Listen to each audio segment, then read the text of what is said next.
Manager of the Litigation and Implementation Unit from the Centre of Human Rights at the University of Pretoria. We are really grateful to be joined by both Michael and also Tracy Rachura from Kituo cha Sheria, who will co-chair with me today. This event is run by the Global Strategic Litigation Council for Refugee Rights and co-sponsored by their Council's Africa Regional Network. By way of introduction, my name is Bella and I'm an immigration and asylum lawyer with experience in strategy and executive management of NGOs. I've been working at the Council since September last year.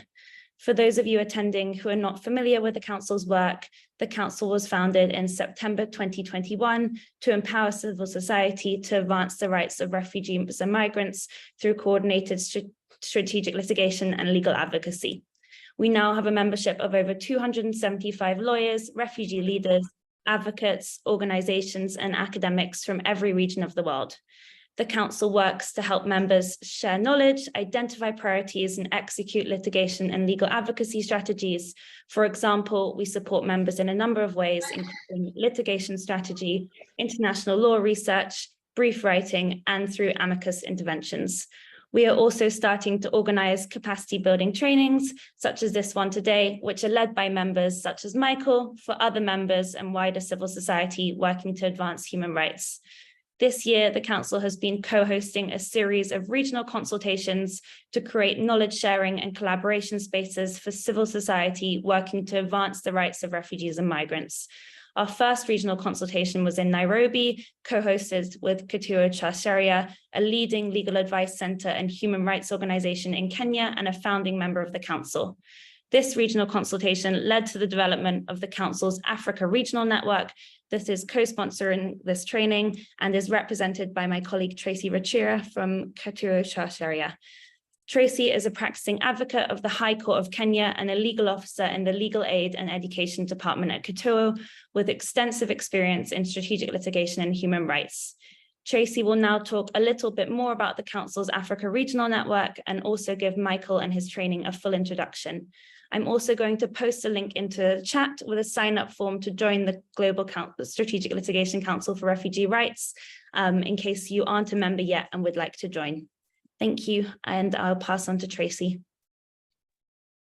Thank you, Bella, for that lovely introduction. My name is Tracy Wachura, and I'm a legal officer here at Kituo cha Sheria. I will first start us off with just a brief background on Kituo cha Sheria. I'm representing our executive director, Madam Dr. Annette Mbogo. She was unable to attend, but she sends her warmest regards. And she was not able to make it today. So I will be taking us through a brief introduction into Kituo cha Sheria. As Bella had mentioned earlier, we are a leading civil society organization, actually the oldest. We're celebrating 50 years since we first started our work in 1973. We are champions of access to justice, so we do a lot of access to justice work. With regard to legal aid, legal empowerment, as well as litigation in the legal space, so legal representation. Our target beneficiaries are the poor and marginalized. In Kenya, we have so many people who are living below the minimum wage. And so most of them are not able to afford the services of a lawyer. And so that's where Kituo cha Sheria comes in. We have a dedicated team of lawyers who are able to handle matters, particularly around land, housing, succession, and labor. These are the matters that most of the people who are below the minimum wage face in terms of violations. We also do handle constitutional petitions. So this is in the strategic litigation space. In the legal aid department, this is the department that I work in, we do a lot of strategic public interest litigation, and particularly cases around the violations that happen during the carrying out of mandates by the public officers in the state. So we have 4 departments in Kituo cha Sheria. We have a legal aid department and an advocacy, governance and community partnerships department. This is the department that deals with communities and paralegals, both in the prison sector as well as the communities. We also have a forced migration program that now collaborates with the council and helps with regard to refugees and asylum seekers. And we also have a research and communication department that then helps disseminate the information and also carry out research projects. Before I introduce our speaker today, just to share on some of the cases that Kitu has been able to handle as we prepare for Mr. Michael to join the call, to join the presentation, is that we have been able to handle cases where refugees have sought to have citizenship rights in Kenya. This is actually an ongoing case. We have represented communities who have had their land who have been evicted from their land that was communally owned. We also did represent and are currently still representing the victims of the Garissa University terrorist attack, where students were massacred while in school. We have also handled cases around access to court systems when the courts are digitized due to the COVID pandemic. Courts shut down. We were majorly an analog type of system, and we had to shift to the digital system. And most of our clients who are poor and marginalized were not able to even access the courts because they did not either have internet connection or the devices or the technical know-how to access court. And through support, we have been able to set up a center at our office. And so clients are able to just walk in, have us give us the case number, we're able to log them in, and they're able to access court and litigate their matters. We also do take up matters where the community has come to us with an issue that they're facing, a threat to their human rights, or an actual violation. This is just to touch on a few, but we also do a lot of public interest litigation around environmental matters, refugee rights, and just generally community-oriented matters. So I will take this opportunity with the permission from Bella to then read through as we introduce Mr. I'm hoping I'll say it right. Is it Gian? I'm hoping I don't say it wrong, but Mr. Michael Nyako, as we introduce him to this session. Bella, if you could take us through Mr. Nyako's biography, that would be great, as you introduce him. Thank you.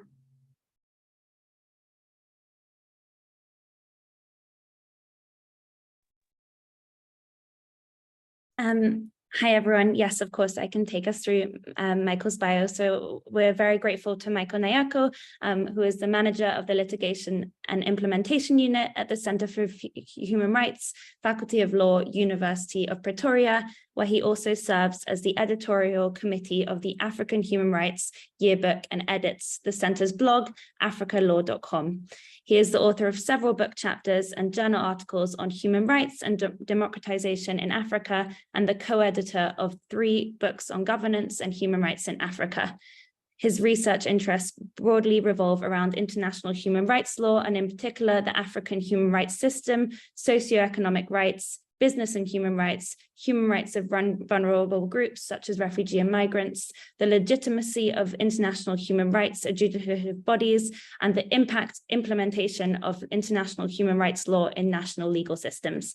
Welcome, Michael, and please do begin your training. Just to note for attendees, we should have about 10 to 15 minutes at the end for questions as well, but also feel free to write chat and we will address them at the end of Michael's training. Thank you so much and welcome, Michael. Thank you, Bella, for the introductions, and thank you, Tracy, for introducing us to Kitu's Chashari as well. I hope my screen sharing is visible to everyone. Yes, well, yeah. So by way of introduction to the Center for Human Rights, we are sort of a hybrid institution within the University of Pretoria, where we are one of the 6 academic departments within the Faculty of Law. And in that kind of a mandate, we present master's and doctoral programs across various themes of human rights. We've got a master's program in disability rights, sexual and reproductive rights. We've got one on multidisciplinary rights. And then we've got one that focuses specifically on the African human rights system, which is the Masters in Human Rights and Democratization in Africa. And we do have another Masters on International Trade and Investment Law, which is infused with, a lot of human rights, because within the African context, extractive industries have caused a lot of havoc around the continent. And we want our trade and investment students to also understand the human rights impact of the kind of investments that they attract onto the continent and how to mitigate those kind of impacts.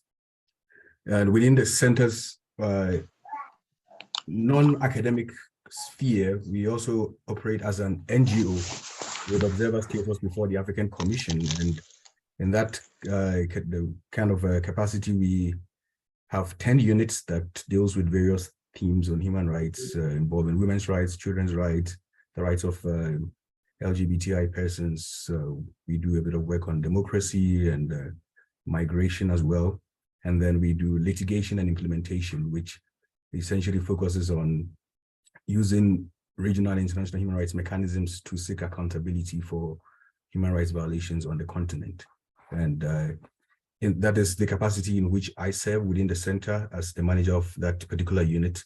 And my role essentially is to bring cases against African states, usually before the African Commission, but also the African Court and the African Committee of Experts on the Rights and Welfare of the Child. Occasionally, we do intervene as amicus in the Inter-American Court of Human Rights and the European Court of Human Rights as well. And we do a bit of regional litigation within the ECOWAS Court, and every now and then the East African Court of Justice as amicus, jointly with some of our partners.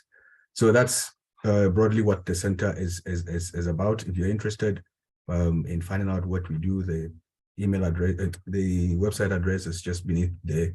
We've got a variety of programs that may be of interest to many of you, including 1-week short courses that usually brings participants to Pretoria, or if they want to join virtually, to participate on various human rights teams.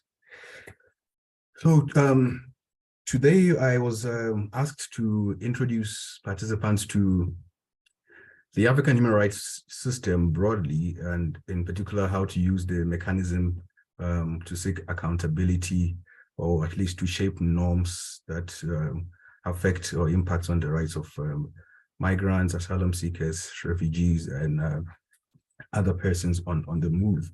And my approach is usually to first provide a sort of a historical background to the African Union and how human rights has developed within the African Union, previously known as the Organization of African States, and how the current human rights architecture is set up, the so-called African human rights system, which consists of the norms and the organs that are supposed to either be, the policy organs making those norms, or the human rights organs that are supposed to interpret the norms and in some instances provide specific redress to individual claimants of human rights violations or communities, especially in many instances indigenous groups, and also migrants and refugees and asylum seekers as well, as we'll come to see in the case law of the Commission. So in terms of the background to the African human rights system as an institution within the broad international law framework, the African Union, when it was initially formed as the Organization of African Unity in 1963, really had almost a singular agenda in mind, which was the idea of decolonization and seeking self-determination for the majority of Africans who were still in 1963 under colonial domination.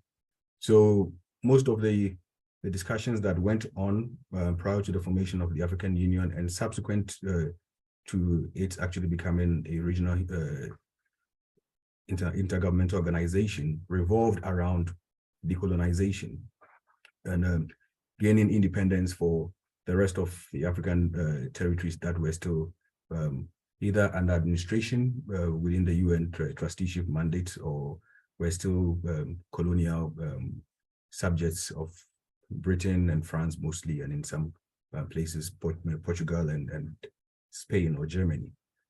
So really, the charter of the OAU at the time actually had almost little to do with human rights, except a very casual reference to the Universal Declaration of Human Rights, which member states were admonished to give due regard to in the adoption of domestic laws and policies. But there was really no specific mention of, as we would come to see subsequently, human rights, for instance, as one of the objectives of the African Union, of the OAU at the time, because that was really not its primary motivation for the formation of that organization to begin with.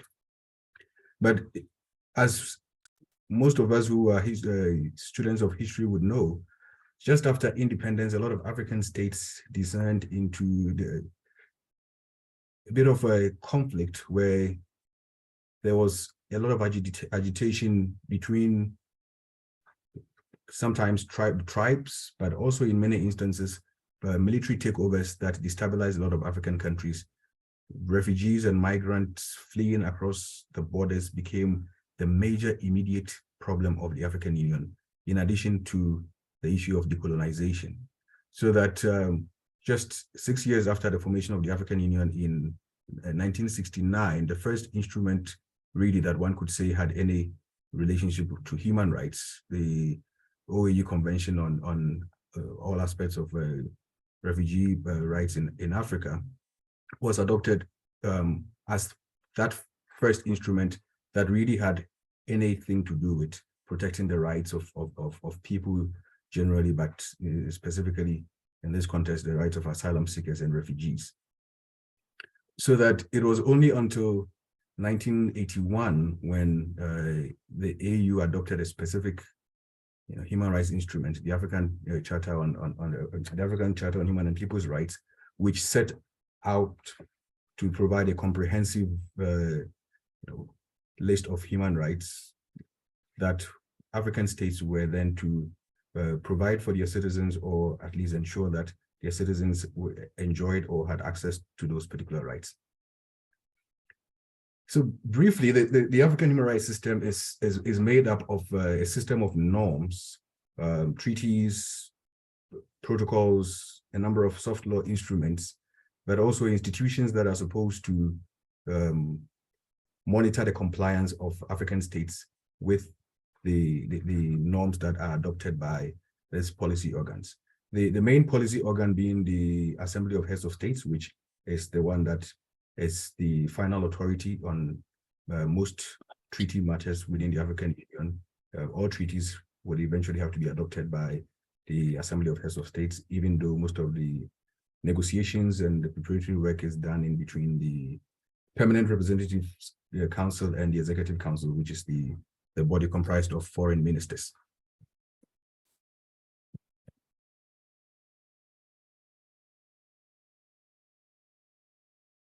Within this period, since 1963, the AU has adopted a number of human rights instruments, ranging from the African Charter to now very specific protocols that deals with various themes on older persons' rights, on the rights of persons with disabilities, on the rights of women, on children's rights, but every now and then also more broadly themed treaties like treaties on decentralization, local governance, that also have some implications for human rights.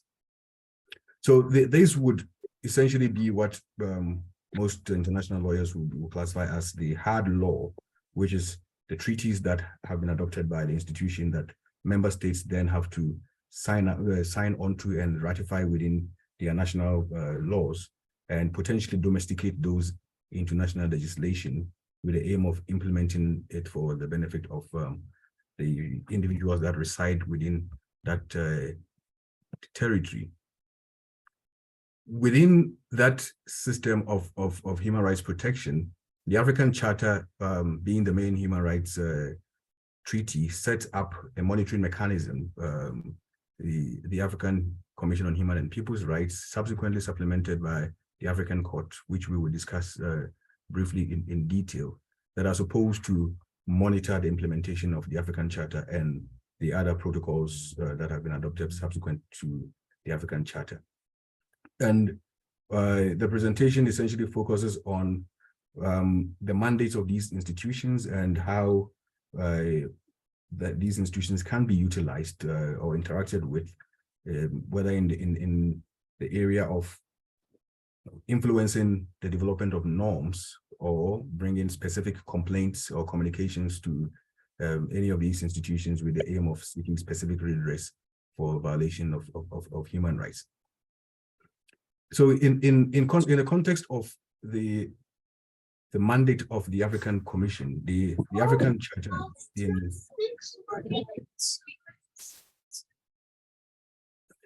I was getting a bit of feedback, my apologies.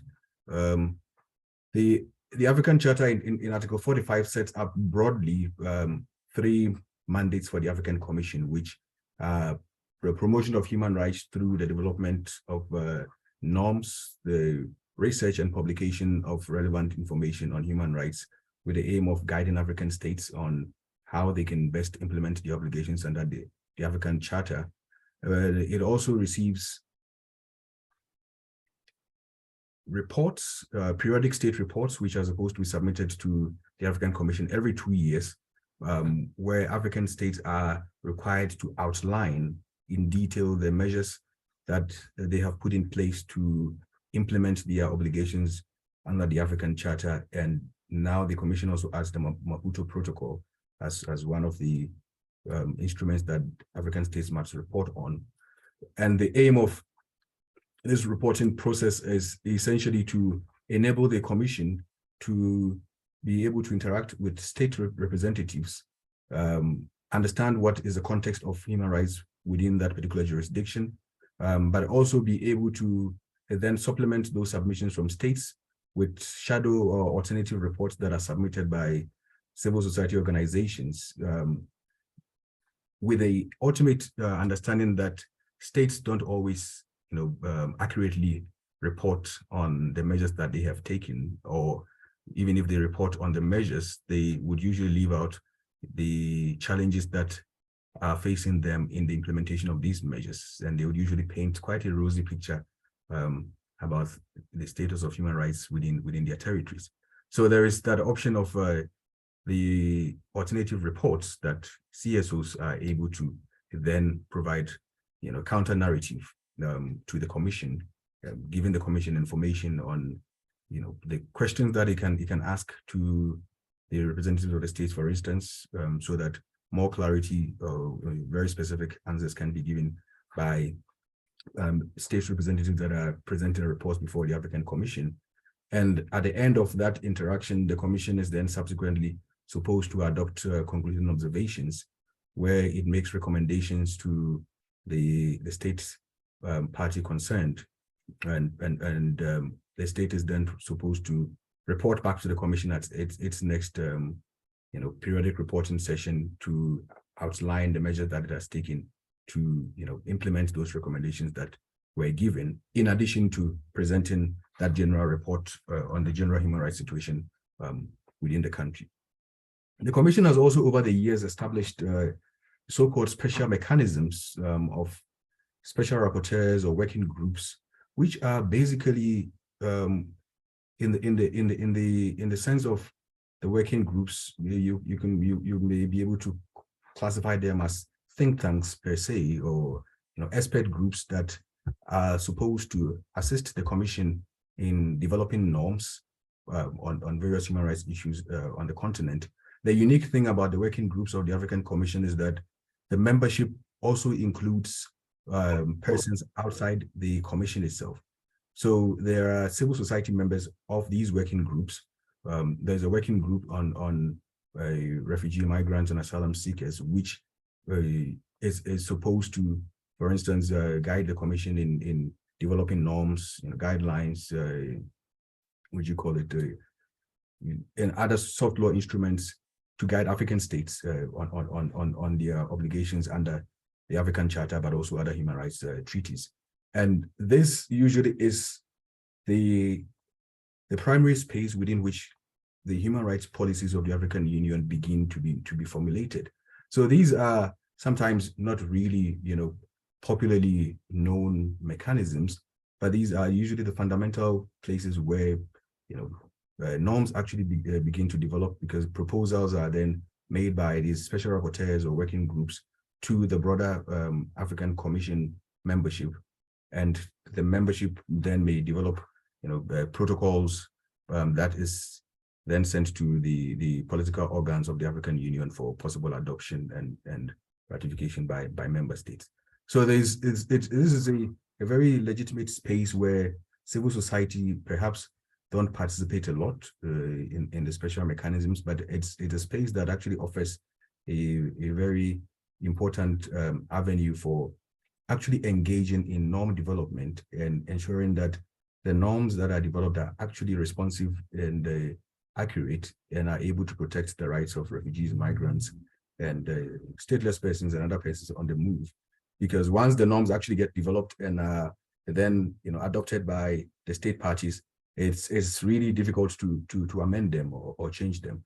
So we must really always watch the spaces that are really non-contentious, more discursive, and usually does not engender a lot of attention, because these are really the spaces where policies begin to emerge and which we could actually influence the development of norms from the ground up. So the special rapporteur on the situation of refugees, asylum seekers, and internally displaced persons on the continent specifically has a mandate to seek, receive, examine, and make recommendations to member states.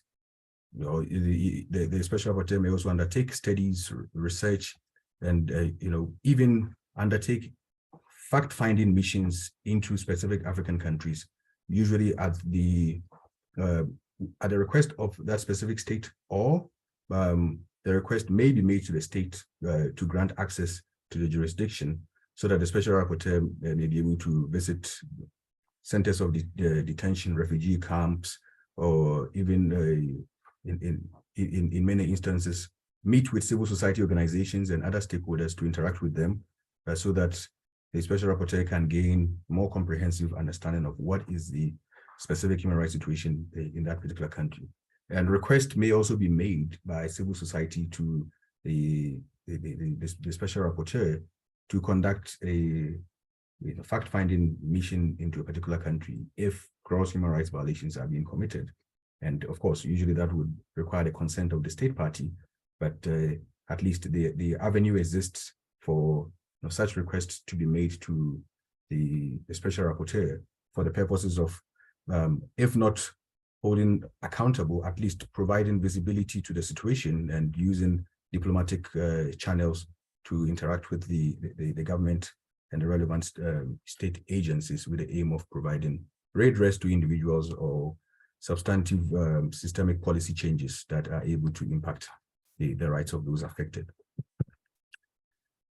There are also other avenues within those special mechanisms where you could make urgent appeals in instances where there is a situation of emergency, but you are unable to send a complaint to the commission as a communication, as we'll come to understand shortly, because the communication process can take years to exhaust.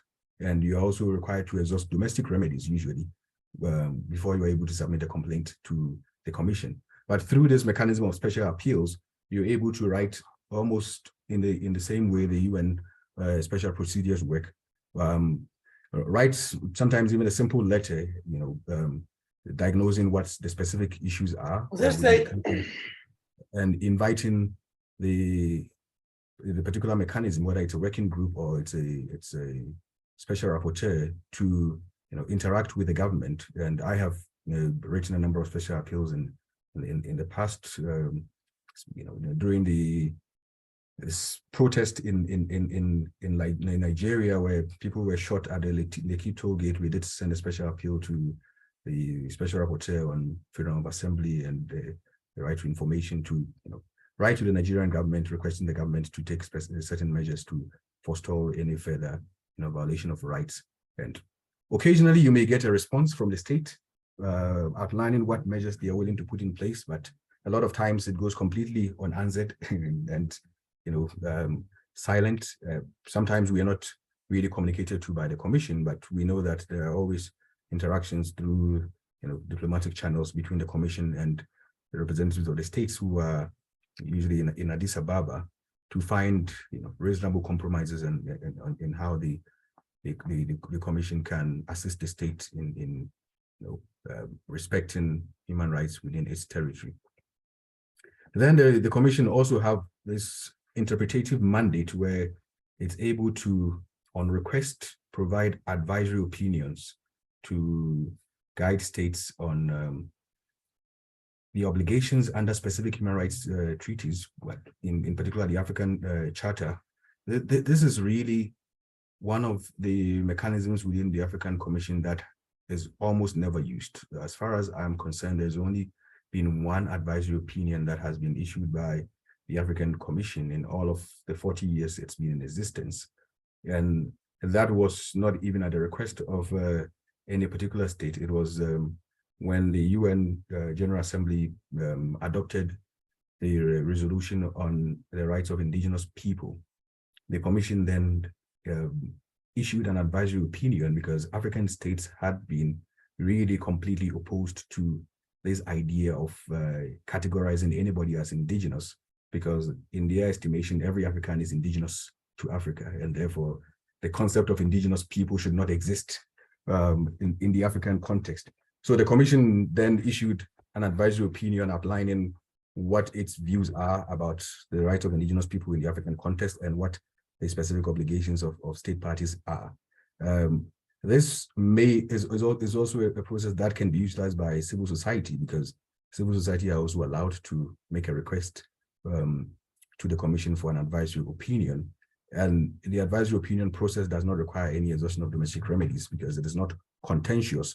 So it is really an avenue that exists that should be utilized more often, but almost never utilized for various reasons, including the possibility of challenges of access, because one of the requirements of being able to request for an advisory opinion is that you must be an African organization recognized by the African Union. And that's the definition of what an African organization recognized by the African Union is very contentious, because the African Court has, in one case, rejected a request for advisory opinion from the Center for Human Rights and the Coalition of African Lesbians on the basis that we didn't have standing. We were not an African organization recognized by the African Union. And in the estimation of the African Court, recognition by the African Union requires observer status granted by the African Union Commission in Addis Ababa and not the African Commission.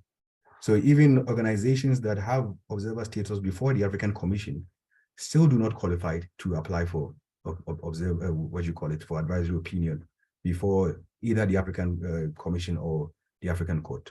As far as I know of, there are very few African organizations that actually do have that kind of observer status or have signed an MOU with the African Union that grants them access to this kind of mechanism. But there definitely are a few organizations that we work with who sometimes when we want to submit an advisory opinion request to the African Court, for instance, we would contact them and ask them if they are willing to be the applicant, because access is quite restricted. And that organization is the Pan-African Lawyers Union, which if any one of you is familiar with the African Court's jurisprudence, is perhaps the most serious litigation organization for that particular court.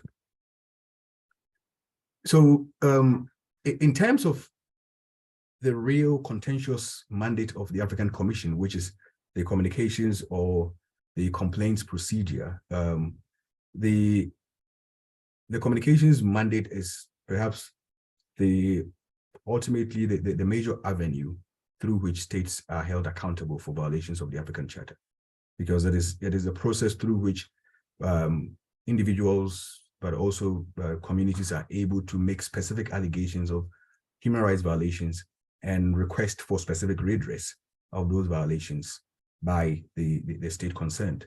So it is akin to, going to court and litigating for the vindication of a particular right.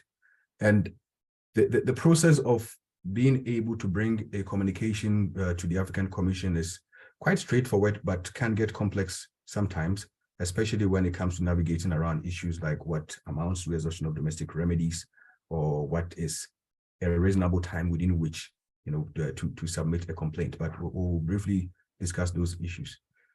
As you may notice, my screen is getting darker because I'm in the dark. South Africa is in a period of extreme energy crisis. So we have some load shedding periods every now and then. And I think my electricity is going to come back in about 20 minutes. But if you cannot see my face anymore, please bear with me. At least I hope that you're able to hear me.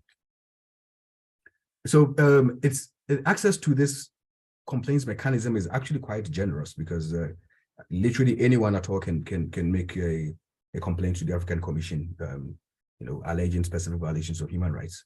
The Commission does not require that you be a victim, as long as you can show that there is a reasonable connection between yourself and the victim, or that the victim is incapable of submitting that complaint themselves, and you come in what the Commission has called the actual popularis principle of being able to bring complaints in the public interest to seek to vindicate the rights of people who may not be able to bring cases themselves. These days, the Commission requires that you must have consent of the persons on whom you're submitting communications, or if you're unable to submit a consent, then you must write a justification why that consent was not necessary, or why you were unable to seek the consent. And the Commission is, provided some guidelines on what exceptional circumstances under which it will, allow submission of complaints without the consent of the victims. And in cases where you have, a huge number of persons who are affected, for instance, the Commission would not require you to have the consent of, say, 1,000 people in order to be able to submit a complaint on their behalf. Or if these are persons who are in detention, or incommunicado detention, and you don't have access to them directly to be able to actually, engage with them and seek their consent, you're required to bypass, that consent process and proceed to the Commission to seek redress. The CSOs also don't need to have observer status or even be registered in Africa to have access to that complaints mechanism. So we've had a number of organizations from the UK, from the US, who actually do litigate at the African Commission because the access does not require you to have a registered office in any African country, or even be a registered organization to begin with, because individuals are able to have access to it. So even an unregistered association can still bring a complaint to the African Commission on behalf of victims. In terms of the entities against whom complaints can be submitted, only states that have ratified the African Charter or the specific instrument which you seek to have those rights vindicated can be brought before the African Commission. So you cannot, for instance, if let's say the person perpetrating the rights violations is a corporation, you would have to sue the state and hold the state responsible for not regulating the activities of the corporation. And the state will then be requested by the Commission, if the claim is found in your favor, to take necessary measures to ensure that that particular corporation actually abides by rights, and that the state is responsible for ensuring that those rights are protected. The Commission, in terms of Article 56 of the African Charter, has 7 cumulative requirements that all complainants must comply with before a communication will be deemed to be admissible before the Commission. So if you're submitting a complaint to the Commission in terms of the individual communications mandate, and this is not an urgent appeal or other mechanism that does not involve a contentious determination of a violation and the provision of a redress subsequently, then first you must indicate the names of the author, even if you request anonymity. So you are allowed to request anonymity if you're fearful of reprisals from the state, but you must disclose your identity to the African Commission, also for purposes of being able to, communicate and exchange information between the Commission and the authors. So your identity would have to be disclosed to the Commission, and if you seek an anonymity, then you would request that the Commission does not disclose your identity to the state party concerned. And the Commission has done that in a number of instances where there were a genuine request made for anonymity. And the second requirement is that whatever complaint that you're submitting must be compatible with the Constitutive Act of the African Union and the African Charter. Then basically what this means is that you must allege a violation of the right that is contained in the African Charter. And in the estimation of the Commission, you don't even need to indicate which particular provision of the Charter has been violated. As long as whatever right you are alleging is within the African Charter, the Commission will receive the complaint and communicate to the government, requesting it to respond to the allegation that you have laid against it. The third requirement is that you must not write whatever communication that you are sending to the Commission in disparaging language.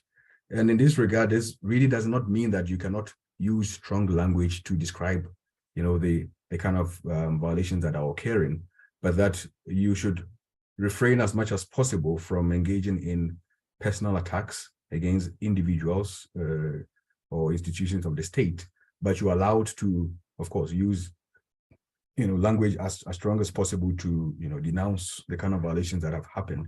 There are only about 2 or 3 instances where the Commission has declared an application to be inadmissible for violating this particular principle of disparaging language.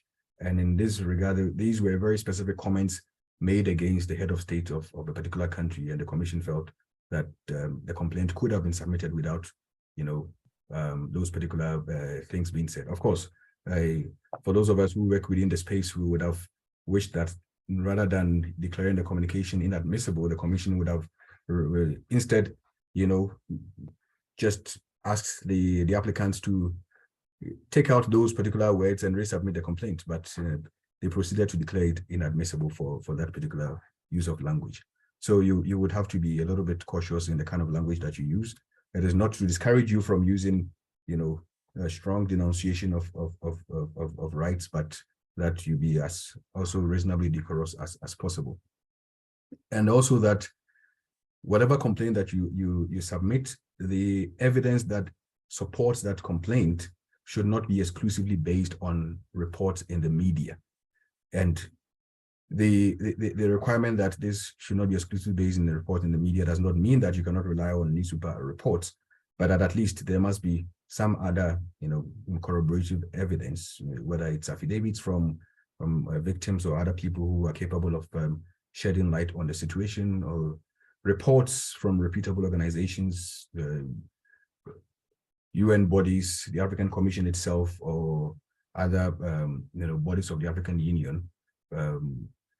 But perhaps usually the most contentious of all of these requirements is the requirement that you must exhaust domestic remedies, because usually when cases are submitted, the one objection that most states will always raise is that the applicant has not exhausted domestic remedies, and therefore the Commission should not accept the complaint. And the Commission has provided some guidelines on what exactly domestic remedies are, and when and how must they be exhausted. So where the Commission in its jurisprudence has indicated that domestic remedies only relate to judicial remedies. So you don't have to go to a national human rights mechanism, you don't have to use any political processes or any mechanism that is discretionary. So if it is not a court of law that has automatic access rights, if you need additional requirements to have access to that particular institution, then it is not considered to be a judicial remedy that you must exhaust. So for instance, in some civil law countries, access to constitutional courts, for instance, would only be reserved for the the vote of a number of members of parliament making a referral, or the president and a number of designated individuals. And those particular remedies are not considered to be judicial remedies for the purposes of exhaustion of domestic remedies, because they are not automatic. They require some other measure to be taken first before they can be exhausted. And the commission has indicated that you don't have to go through that extraordinary measure before you can proceed to the commission. So you're only supposed to go to the ordinary courts within that jurisdiction, and you are required to go through to the highest court of the land, unless those remedies are unduly prolonged, in which case you are then allowed to bypass the courts of that country and go to the African court to seek a remedy. So essentially, the commission has indicated that this remedy is only considered to be one that must be exhausted if it is available, effective, and sufficient.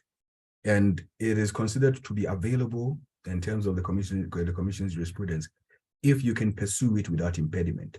So, for instance, in the context of migrants, refugees, asylum seekers, the commission has, in a number of cases, indicated that if the individual has been expelled from the country, for instance, and they no longer have access to the national courts of the country from which they have been expelled from, then they don't need to exhaust domestic remedies, because it would be almost impractical, or even if practical, unreasonable to expect that that individual who has been expelled would then, go back to that country that expelled them to, try to exhaust domestic remedies within that jurisdiction before being able to access the African court.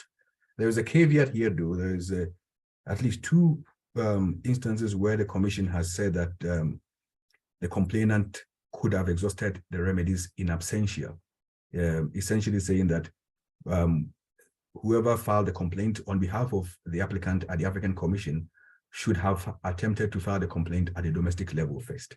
We completely disagree with that approach, and we're glad that in the majority of instances, especially in the cases where there are a number of victims involved, the commission has always indicated that when refugees, asylum seekers, or migrants have been expelled, then they don't have to exhaust domestic remedies, because there's an impediment that is placed in their ability to exhaust those kind of domestic remedies. So you can proceed straight to the commission and provide the expulsion as a justification why you are unable to exhaust those domestic remedies. Then there's also the clarification that those remedies must be effective, for them to be deemed to be remedies that must be exhausted. So if you're seeking to invalidate legislation, for instance, but the courts in that country don't have the power to invalidate legislation, because in some countries, especially in some civil law countries, courts don't have the power of judicial review to the extent in common law countries where the court can declare legislation to be unconstitutional and therefore of no legal effect, or even read into legislation. In some countries, you would have to, the court would only refer the legislation back to parliament for them to remedy whatever is deemed to be the unconstitutional part, but does not have the power to actually make a declaration of unconstitutionality, which would be the ultimate redress that you're seeking, for the vindication of your right. So that in those particular instances, you may be able to make a case that the remedies, even though they exist, are ineffective, because they are unable to grant you the kind of remedial orders that you would require to be able to satisfactorily you enjoy the rights that have been violated, or that have been threatened to be violated. And then there is also the sufficiency of those remedies. So if you are convinced that even if you went to court, you would get a decision, but that decision will not sufficiently address the complaint that you're dealing with, then you may be able to make an argument for an exemption from exhausting those particular domestic remedies. The case law is quite comprehensive. We'll look at a few of the cases subsequently, which sort of shed light on what exactly it is that the commission thinks when it considers this availability, effectiveness, and the sufficiency of local remedies principle. But then the other, requirement that has also become a bit contentious in the recent past relates to the fact that there's a requirement for the remedies to be exhausted, for the communication to be submitted within a reasonable time after you've exhausted domestic remedies. So the African Charter only makes reference to a reasonable time. And for about 20 years or so, the Commission was very generous with what it considered to be a reasonable time. There are times when it had even accepted complaints that were submitted 7 years after the local remedies were exhausted. And it had, indicated that it will, on a case-by-case basis, decide whether or not, the complaint was submitted within a reasonable time. But since 2008, it has become a little bit more, contentious as to how the Commission is dealing with this issue of reasonable time. Because there's a case against Zimbabwe, Michael Majuru versus Zimbabwe, where the Commission had, making reference to the practice of the Inter-American Court and the European Court, indicated that the norm within other regional mechanisms is 6 months, and therefore it would ordinarily start counting reasonable time as 6 months.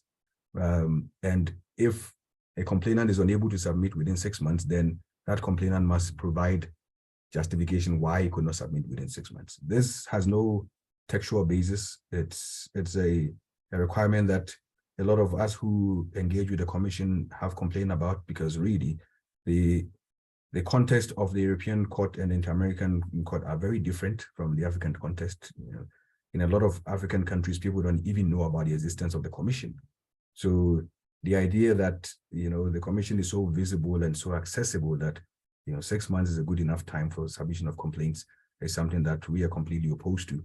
But it is just to, bring to your attention that if you are intending to submit a complaint to the Commission, then there is this, dilemma that you must, have to deal with, and whether or not it's been 6 months or less since the local remedies were exhausted, or if local remedies were not exhausted, since you decided that you need to bypass those local remedies and approach the African Commission. And if you're unable to submit within 6 months, then you must start thinking of what will be your reasonable justification that you're going to provide to the Commission for your inability to, submit within the reasonable time in that particular context. Then there's finally a requirement that the complaint must not have already been settled by another human rights mechanism within the African Union or the UN treaty bodies. So that if you have already submitted the same complaint or a similar complaint, relying on the same facts to another human rights body, you are not precluded from submitting the same complaint to the African Commission. As a matter of fact, the Commission has indicated that you can still submit the complaint to the African Commission. But in any instance where let's say you submitted a complaint to the UN treaty bodies and they have already made a determination on that particular complaint, then the Commission will not receive the complaint, because it wants to avoid, this so-called, in some of its case law, it makes the equivalence of the principle of double jeopardy, that states should not be dragged to, human rights mechanisms more than once for the same human rights violation. So it's essentially to prevent forum shopping, but also to ensure that there is not divergent pronouncements from different monitoring bodies on the same issue. So if you've already submitted the complaint to the UN treaty bodies, for instance, or to one of the sub-regional human rights courts like the ECOWAS Court or the East African Court of Justice, and that body has already made a decision on the complaint, then you are unable to resubmit that same complaint to the African Commission. You may be able to submit the complaint in citing the same set of facts, but with different victims, but not the exact same victims on whose behalf you may be acting at a different forum at which you have already obtained a remedy. So I've listed here a few of the other exceptions where the Commission would allow you to not exhaust domestic remedies and file a complaint directly to the African Commission. in some cases, it had given indication that it may be willing to allow complaints to be submitted where the complainant is poor and is in a state where they are unable to access domestic remedies without legal aid. So that in countries where legal aid is, for instance, not available for civil claims, and your human rights claim would usually be a civil claim, the Commission has indicated that it may be able to, it may allow you to submit a complaint directly to the Commission without exhausting domestic remedies, because you are deemed to, have been impeded by poverty or indigence from exhausting those domestic remedies. I mean, the same argument may not apply in countries where legal aid is available for civil claims, and you may be able to approach legal aid services to assist you in bringing a human rights claim against the state. And then, as I had mentioned earlier, if the complaint involves what the Commission calls a serious or massive violation, which usually means there's a vast number of victims involved, or the violations are widespread, the assumption is that the state is deemed to already know about this kind of violations, because it is almost impossible that thousands or hundreds of thousands of people would be facing internal displacement or are crossing the border into other countries because of conflict or other natural disaster, and that state does not have any knowledge about it. Because the whole idea of exhaustion of domestic remedies is to first provide the state the opportunity to redress whatever violation is alleged to have been committed before they are subjected to international monitoring mechanisms, what do you call it, adjudication processes. So it is not that states can always hide behind the domestic remedies rule to prevent access, because where there are massive number of victims involved, there's already the assumption that the state knows about the situation, and if it actually wanted to do anything about it, it would have acted. And the failure to act is licensed to bypass domestic remedies in those massive human rights violations. In instances, for instance, where the jurisdiction of the domestic courts has been ousted by legislation, in a string of cases against Nigeria, the Commission indicated if the domestic courts don't have jurisdiction, and in these cases were against Nigerian state when it was under military dictatorship, and the military government had essentially prohibited the national courts from accepting certain complaints. In that instance, you are also deemed to not have local remedies available, because even if they are there, the state does not allow you to actually have access to them. And then, of course, where there's a situation of physical danger, which is usually the context of asylum seekers and refugees, and requiring the victim to return to the state party would come at a cost to their safety or even life. There is the option of the complainant making submissions to the Commission that local remedies need not be exhausted because they would be dangerous to that particular complainant. So there is these number of exceptions to the exhaustion of domestic remedies rule, and we have used many of them in different instances where exhausting domestic remedies would usually take a lot of time. But ultimately, there is the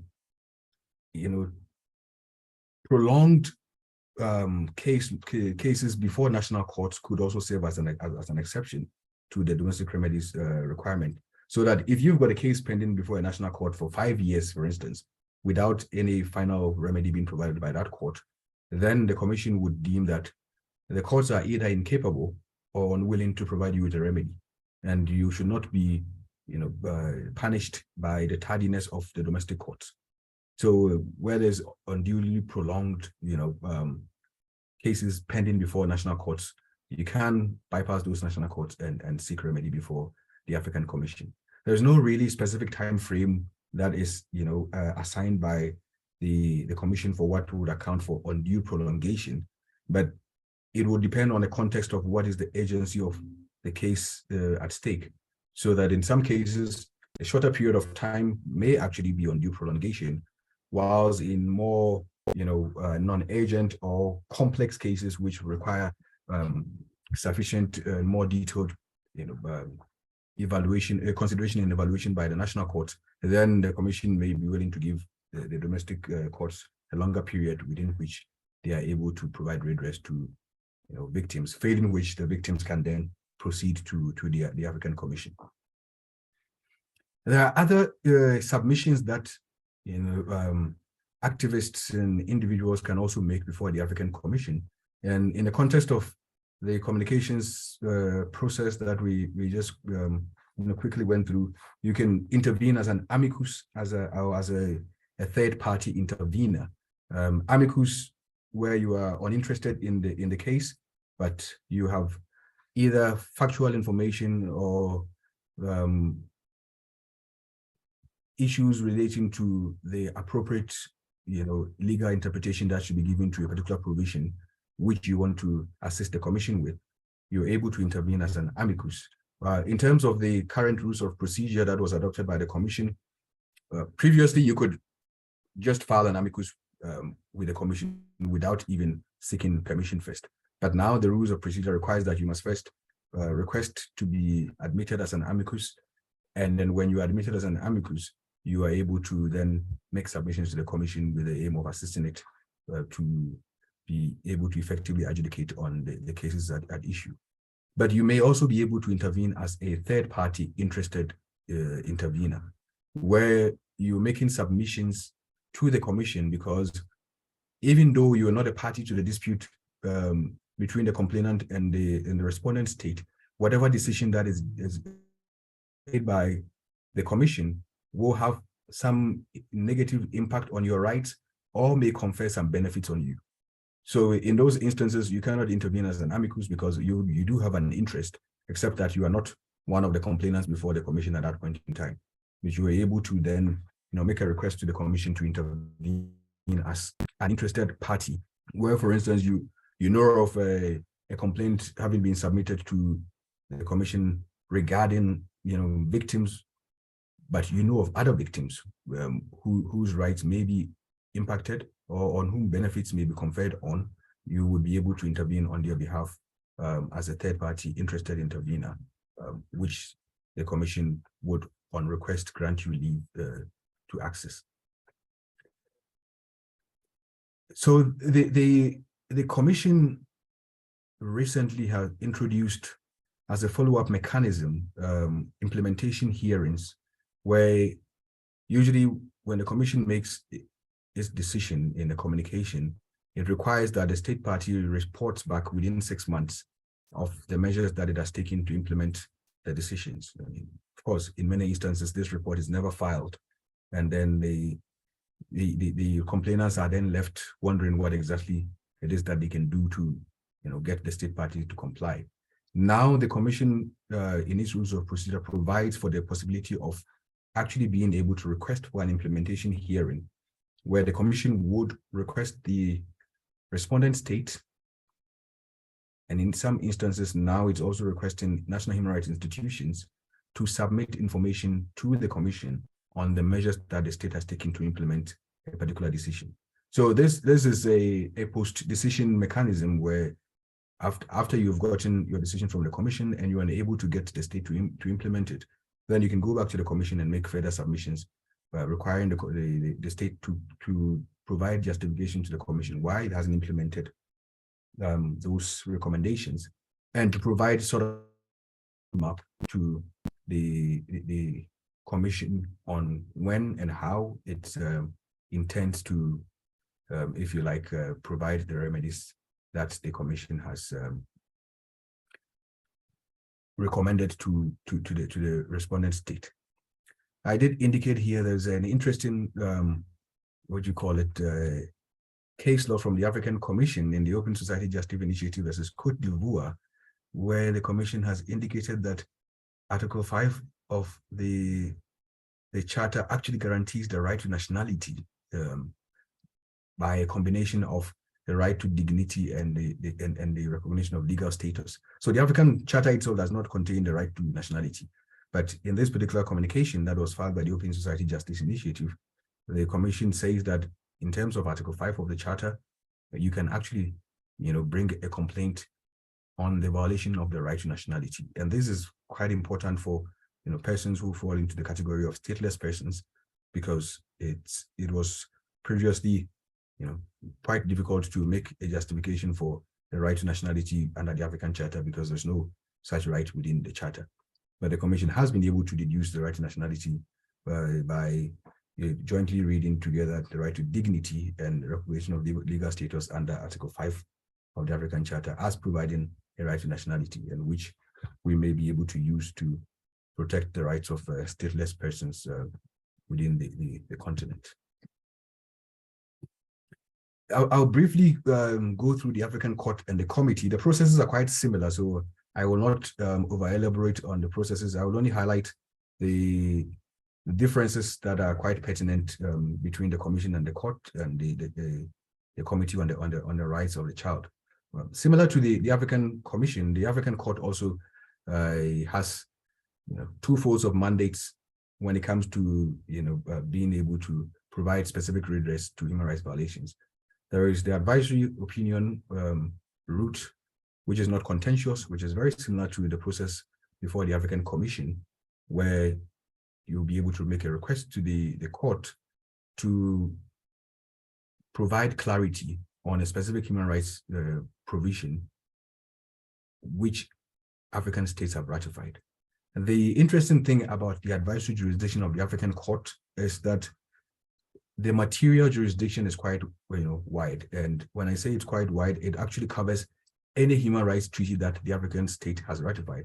So you can actually make an advisory request to the African Court requesting it to interpret a provision of the ICCPR or the Covenant on Economic, Social, and Cultural Rights, or the Convention on the Rights of the Child, as long as a member state of the African Union has ratified that particular convention.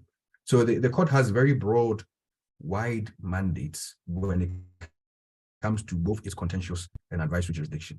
So when you're approaching the court, you don't only need to cite the African Charter, you can actually cite any other treaty that African states have ratified, because the protocol of the court mandates the court to interpret the African Charter in all treaties that have been ratified by member states of the African Union. So it's quite an interesting jurisdiction that the African Court has. And when it comes to the actual contentious jurisdiction itself, where you're able to make individual complaints, that same material jurisdiction applies, where you can actually ask the African Court to find a violation of any treaty that that particular state has ratified. The African Court has found violations of the ICCPR or the Covenant on Civil and Political Rights. It's found violations of protocols of ECOWAS. It does have quite a broad, generous jurisdiction, and that is perhaps one of the most effective, tools that is available to human rights litigators. But as we will come to find out shortly, there's quite a bit of restrictive access to the African Court, and that is the major challenge that a lot of litigants are facing these days. When it comes to the advisory opinion, it's the same process as the African Commission. You'd have to be an African organization recognized by the African Union, which means you have an MOU with the African Union, or you've been granted observer status by the Executive Council of the African Union, not the African Commission. If you've got an observer status before the African Commission, you can file a complaint alleging specific human rights violations, but you cannot ask for advice. If you want to ask for advice, you must be granted observer status by the African Commission, by the African Union's Executive Council, or have an MOU with the African Union Commission in Addis Ababa. So there's that kind of a significant difference between the contentious and the advisory mandate. I did indicate here that you may also be able to cite a violation of the OAU Refugee Convention, because if there's a provision in that convention that either provide rights or obligations on states, in terms of the jurisprudence of the African Court, that particular treaty should be deemed as a human rights treaty, to the extent that it either provides rights or obligations on states which are supposed to confer certain rights on individuals. So in my personal estimation, the Refugee Convention is an instrument that the African Court will consider as a human rights instrument, and on which a case can be filed against a member state of the African Union seeking specific redress for violations. CSOs and individuals do have access to the African Court, but there is a certain requirement that in addition to the member state ratifying the African Court's protocol on the establishment of the African Court, the state must then go ahead and make an additional declaration in terms of Article 36(4) of the Court's protocol, allowing individuals and civil society organizations to be able to file cases directly to the African Court. So the court does have a broad mandate, but access is very limited.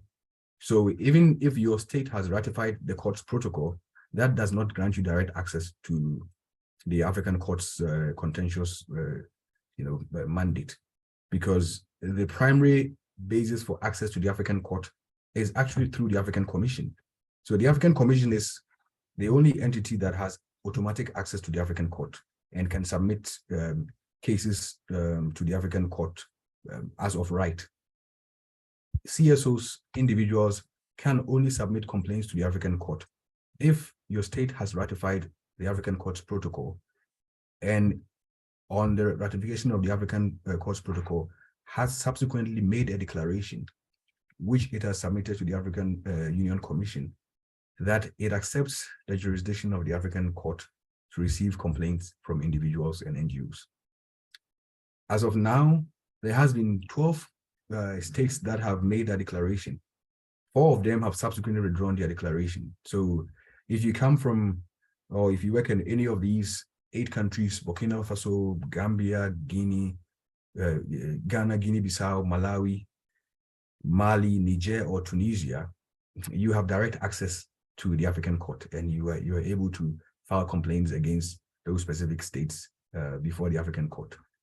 Benin, Cote d'Ivoire, Rwanda, and Tanzania at some point also granted direct access to the court, but they have subsequently withdrawn their declarations for various reasons, some of which are completely unreasonable and flimsy. But as international law is primarily based on the consent of states, the states get to decide when they want to be bound by any particular adjudicative mechanism. So as of now, you may be only able to proceed against these 8 states when it comes to submitting specific complaints that requires redress as a matter of the court finding a violation of the right, and then requesting the state to provide, a specific whether compensation or amend legislation or provide some other symbolic reparation to the victims of that particular violation.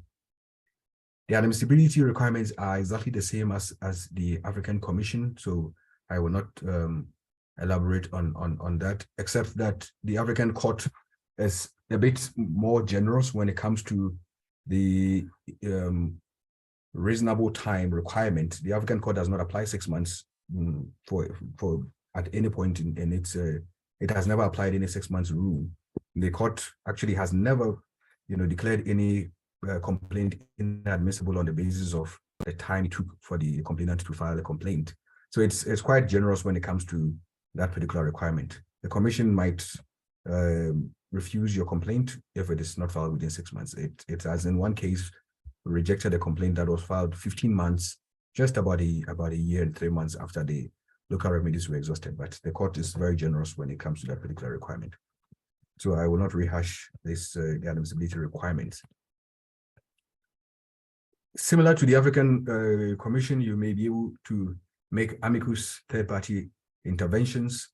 The process before the African Court, I indicate here, is less cumbersome because the African Court does not observe so-called confidentiality requirements, because the African Commission treats everything as confidential. So when you submit a complaint to the Commission treats it as confidential, and therefore it is unable to grant access to the submissions that you have made to third parties that may be interested in filing amicus briefs or intervening as interested third parties. So the amicus process before the commission is a bit convoluted in the sense that it's a requirement that you must convince the commission that you've got a contribution to make to the case. But for you to know the contribution to make to the case, you must first know what the case is about. But you are unable to know about the case because the commission treats the case as confidential. So it essentially forces those of us who are actively engaged in amicus and third-party intervention for the commission to have to go behind the curtains to talk to the applicants with the aim of actually being able to have access to the pleadings that have been submitted. Because the commission indicates that it will only grant access to the pleadings when it grants permission for amicus briefs to be submitted. But before you can get the permission, you need to justify what contribution you can make to that case pending before the commission. So it's really is about which one comes first. I would think that first you need the pleadings, then you're able to determine whether or not you actually have anything else that you can add that has not already been pleaded by the complainant and the state. But that is the state of affairs that we are actually having to deal with at the moment. And we are engaging the commission towards providing a bit more flexibility in the way it treats pleadings from parties. And the African Court has no issues giving you access to the pleadings of the parties. As a matter of fact, in most cases, the court is actually the one that reaches out to organizations that it thinks have some significant contribution it can make when the court itself is stuck and is unsure what exactly is the right decision to make. So in a number of instances, we at the Center for Human Rights have actually been invited to make submissions as amicus by the court because the court felt there were some significant contributions that we could make to the case that was pending before it. Some of the key jurisprudence that I thought I sought to highlight before the African Court, the court has also indicated that you will be able to, vindicate the right to nationality in terms of the UDHR. So it has not found a violation of the right to nationality based on the African Charter as the African Commission has found, but it has found a right to nationality based on the UDHR. And as I indicated earlier, the court has a mandate to interpret literally all human rights treaties that have been ratified by state. I mean, even though the UDHR is not a treaty and it's not, ordinarily an instrument upon which violations of human rights should be found, somehow the court has indicated that the UDHR is customary international law and therefore it is able to find violations of the UDHR. In one case, Penises versus Tanzania, the court has then indicated that it may reduce the right to nationality from Article 5 of the African Charter, combining dignity and legal status, as the African Commission had initially indicated, and that even though states are the ones that have the sovereign right to decide whom to grant citizenship to, that they cannot arbitrarily deprive anybody of citizenship, which potentially leaves people stateless. So the jurisprudence with regards to statelessness, refugees and migrants' right is beginning to emerge within the court and the commission, and hopefully as we engage more and more and many of us litigate before the African human rights mechanisms, we are able to also assist these bodies to shape up the relevant issues that affect the rights of migrants, refugees, and asylum seekers. Within the mechanisms of the African Court, there is actually the possibility for CSOs or individuals that have cases before the court to request for legal aid. And the court provides legal aid to litigants, sometimes through recommendations to CSOs that the court knows provide free legal assistance to victims, or in instances where the applicant actually, has lawyers already, but is unable to afford the services of the lawyer. There's a possibility to apply to the court for legal aid, where the court then pays for the legal fees of the lawyers of the applicant in the particular case. And the manner in which the court determines this is through what it calls a pro bono counsel list, where individuals can apply to the African court to be placed on this particular pro bono counsel list. And when you apply to the African court to be placed on the list, you may be able to indicate which areas of human rights you are interested in litigating. And as and when a case comes before the court and the court needs to assign legal aid counsel, they will contact you and request that you provide counsel to the applicants before the court, which is remunerated. It's pro bono counsel, but the court actually does provide remuneration for the individuals on that list who are every now and then called upon to represent victims before the court. And this comes from the court's own resources, which is utilized to provide this kind of legal aid to victims of human rights violations. Then briefly, I'll quickly talk about the African Committee of Experts. I know we're running out of time, and then we can have some minutes for questions and discussions if there are any. The Committee on the Rights of the Child has similar functions to the African Commission, almost identical functions. The only difference between the Committee on the Rights of the Child and the African Commission is the demographics over which they exercise jurisdiction. The Committee on the Rights of the Child only has jurisdiction when it comes to complaints submitted relating to the violation of the rights of children. So if the complaint revolves around statelessness of children or the rights of children who are asylum seekers or migrants or refugees, you may have the option of choosing between three potential human rights bodies within the African Union. And the African Committee on the Rights and Aspects of the Child is specifically specialized in the adjudication of the rights of children. It is also perhaps one of the less busier bodies within the African Union's human rights bodies, because it doesn't really receive a lot of cases. So you may be able to get your complaints adjudicated on much quicker than the African Commission or the African Court. So that I usually encourage people that if you have a complaint that specifically relates to children's rights, your best bet would be to go to the Committee on the Rights and Welfare of the Child. And its processes are very similar to the African Commission. It's even much less stringent in the kind of requirements that it puts in place. Especially, for instance, it has decided that exhaustion of domestic remedies need not be complied with if it is not in the best interest of the child.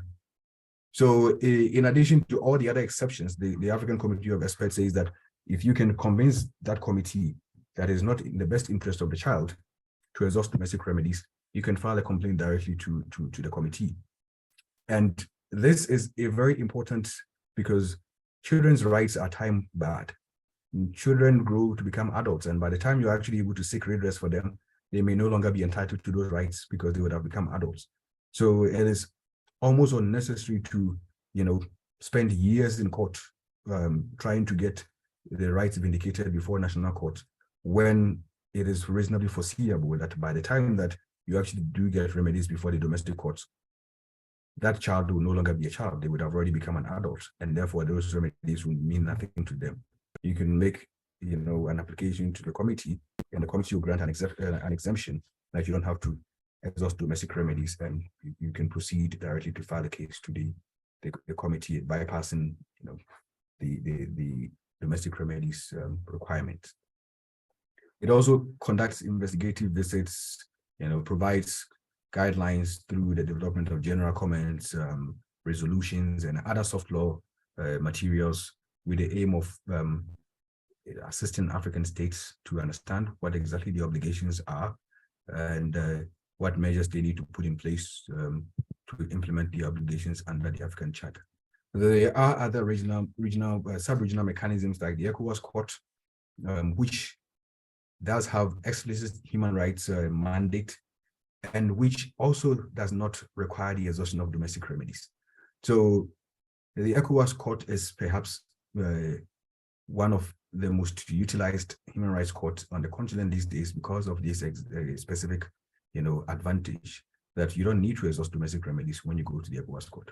You can file a complaint as soon as the violations arise without approaching any national court. Of course, the only disadvantage is that this is restricted to the 15 West African states that are part of the Economic Community of West African States, against whom complaints may be brought. Then there's the East African Court of Justice, which really does not have a specific human rights mandate, but has found some clever ways of accepting complaints relating to human rights, citing the rule of law principle and compliance with the Treaty of the East African Community as its basis for, receiving human rights cases. There was supposed to have been a protocol that was to be adopted to grant specific human rights jurisdiction to the EAC, Court of Justice, but to the best of my knowledge, that treaty has not been adopted yet. And if it has adopted, I don't think it's coming into force as of now. So you would have to find clever ways of framing your arguments to the East African Court of the rule of law or compliance with the East African Treaty, rather than citing specific, violations of human rights. Of course, the evidence that you would provide will still be on violations of human rights, but that you would couch the submissions in terms of rule of law, rather than violations of human rights per se.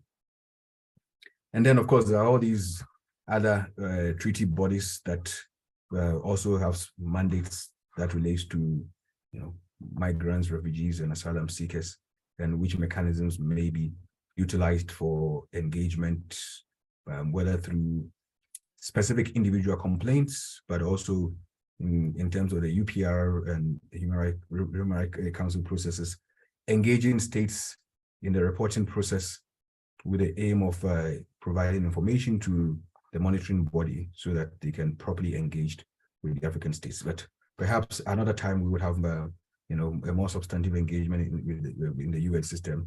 But for today, our focus was on the African mechanisms. I think I'm going to stop here and invite questions and comments from participants. Thank you very much.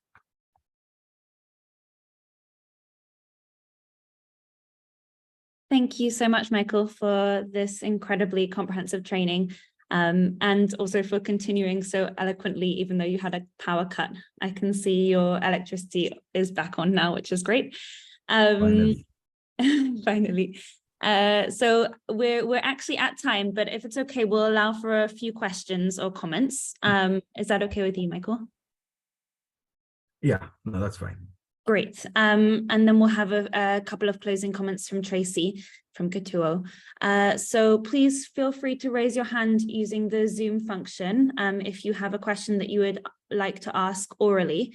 We had one question in the chat from Jennifer Moore from the Refugee Law and International Human Rights Law Department at the University of New Mexico. Jennifer, would you like to ask your question orally, or should I read it out from the chat?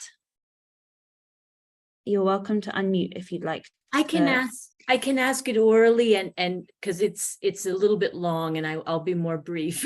Brilliant. Thank you so much. Yes, thank you, Dr. Nyarko, for your great presentation, and for others that brought us together. I'm very interested in the OAU Convention on Refugees and its importance for refugee protection even outside of Africa. And in particular, wondered if you could comment on whether any of the African bodies have ever looked at the definition in terms of its inclusive attitude towards people displaced by war and civil unrest, as well as individuals more narrowly construed to have an individualized, well-founded fear of persecution.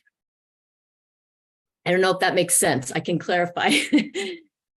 No, I mean, I think I understand your question, and perhaps it really is the Refugee Convention of the OAU is provides additional protection for asylum seekers and refugees, but rarely ever used. It's such a shame that it's really not been, one of the instruments that, activists and human rights defenders have utilized to engage the regional human rights mechanisms, especially when it comes to how it provides additional protection, contrary to the rather narrower, definition of what would, qualify as a well-founded fear in terms of the 1951, UN Convention itself.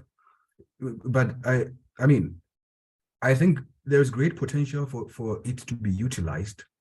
The challenge really has been perhaps sometimes misunderstanding among even activists ourselves on who exactly has the monitoring, or what you call it, mandate over the Refugee Convention, because the convention itself does not designate any specific, monitoring body. But the African Court does have a very wide mandate to interpret any treaty that could potentially be classified as a human rights treaty. And the court's jurisprudence indicates that even the African Charter on Elections, Democracy, and Governance is a human rights treaty, because in some of its provisions provides for rights and obligations of states. And the essence of the states performing those obligations is to confer certain rights on individuals. So that even though the instrument itself does not, explicitly indicate itself as a human rights treaty, the court will treat it as a human rights treaty for the purposes of protection of rights. So I can foresee the court, agreeing that the Refugee Convention is a human rights treaty, and is a basis upon which it's able to, find violations of rights, or provide protection for the rights of asylum seekers and refugees. But it's rarely has been used. And perhaps this is also an open call to all of us here to, be a little bit more specific when we engage with these monitoring mechanisms on, how exactly they intend to utilize this very important instrument in providing, protection for refugees and asylum seekers on the continent. Yeah. Thank you so much.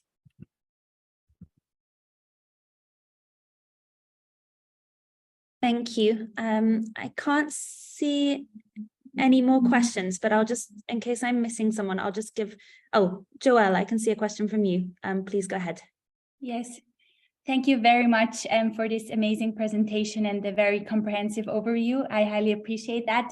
And apologies for the numbers shows in this call. I have shared the link when I registered, so that's the reason. So regarding your presentation and on the individual use of those mechanisms, we are online legal advisory in Switzerland, and we use mainly UN bodies in order to litigate on behalf of people who are at risk of facing non-refoulement violations. So being expelled to a country where they are at risk of facing human rights violations. I was wondering whether you know case law in the African context where specifically this issue was addressed to the Commission, or maybe also creatively towards the Commission on the Welfare of the Children. So whether you have some inputs on that. Yes, no, thank you for the question. I think in the processes of all these three mechanisms, there is the option of requesting for provisional measures when you submit a complaint in cases where irreparable harm will be caused if interim measures are not taken by the body to forestall whatever action the government is intending to undertake. So that in the context of a person who's about to be deported, then when you submit the complaint, you would make a request for provisional measures, so that even before the merits of the complaint is decided on, the court or the commission can request the state to stay whatever measures it was intending to take until the complaint is finally disposed of. Eventually the commission might actually not find any violation, but it doesn't have to consider the merits of the claims to order provisional measures. They can order provisional measures just on the basis of you providing a prima facie evidence that irreparable harm will be caused. And there's a number of cases where the Commission has actually ordered provisional measures against deportation. Unfortunately, in some of them, the government has actually proceeded to deport the individuals, but the avenue is available that you would be able to request for provisional measures to be provided to, essentially keep the state from the expulsion whilst the merits of the particular claim is being vindicated over the course of time. I mean, I apologize that the presentation was a little bit touchy here and there, because this is something that I could have thought over a week, but I tried to summarize it as comprehensively as possible, but also being able to put all of that within the space of an hour. So please, if it's a little bit scanty, please forgive me. I sought to provide a brief introductory remarks to the system, and perhaps we can have more comprehensive engagements on specific issues at another time. Yeah. Thank you so much for your response. Thank you, everyone. I can't see any more questions in the chat, so we'll close now. I'll just hand over to Tracy for some closing remarks, but just to reiterate, thank you so much, Michael, for covering such a huge topic in such a short period of time. And I do hope we can engage further in the future, and I'll distribute your slides afterwards as well, so that people can refer back to them too. Thank you. Tracy, over to you. Thank you, Bella, and thank you, Michael, for that gem-packed presentation. Kenya was actually a beneficiary in terms of a community, the Ogiek community, that received a favorable ruling from the African Court.